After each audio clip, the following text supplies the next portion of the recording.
Connaissez-vous la signification de la mort de Jésus? Voici quelle en est la signification.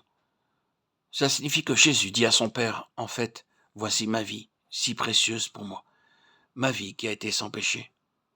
Je te l'ai livrée de mon vivant, mais maintenant, je vais te la livrer dans la mort. Il alla dans la tombe en disant, je remets mon esprit entre tes mains. Et vous savez ce qui arriva? Parce qu'il donna sa vie entièrement et descendit dans l'obscurité profonde de la mort et de la tombe, Dieu l'a ressuscité et lui a donné une vie nouvelle, une gloire nouvelle et un pouvoir nouveau. Dieu l'a élevé de la tombe à la gloire. La mort était le secret de la résurrection. Comprenez que si vous désirez être rempli du Saint-Esprit et de la vie glorieuse de la résurrection, vous devez d'abord mourir à vous-même. Les apôtres étaient des hommes qui avaient été amenés à désespérer totalement d'eux-mêmes. Des hommes qui avaient tout perdu et qui étaient prêts à tout recevoir d'en haut. Ces apôtres étaient des hommes qui avaient accepté par la foi la promesse du Saint-Esprit, qui leur avait été faite par Jésus. Vous savez que pendant la dernière nuit, Christ leur avait parlé plus d'une fois du Saint-Esprit. Et au moment où il allait monter au ciel, il leur dit encore, vous serez baptisés du Saint-Esprit dans peu de jours. Acte 1:5.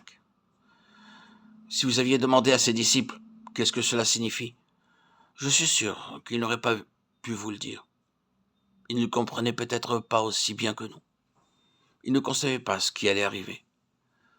Mais ils prirent Jésus au mot, et ils n'éprouvèrent aucun besoin de parler de cela et de discuter à ce sujet pendant ces 10 jours. Je suis sûr qu'ils dirent, si Jésus, pendant qu'il était sur la terre, a fait des choses si merveilleuses pour nous, maintenant qu'il est dans la gloire, il fera des choses infiniment plus glorieuses. Et ils attendirent.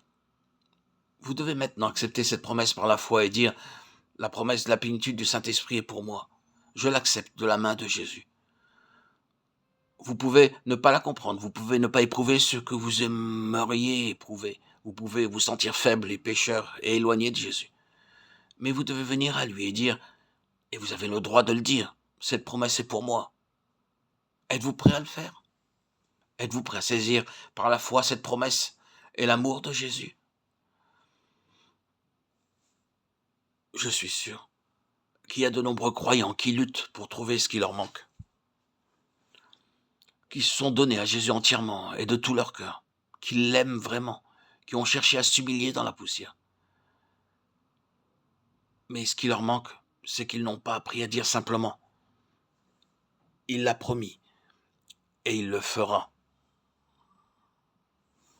Il est donc nécessaire, si vous croyez aux promesses de Jésus, et Jésus est fidèle, il accomplit sa parole, demandez au Seigneur, ô Christ, remplis-moi du Saint-Esprit, je te donne tout, accepte mon offrande.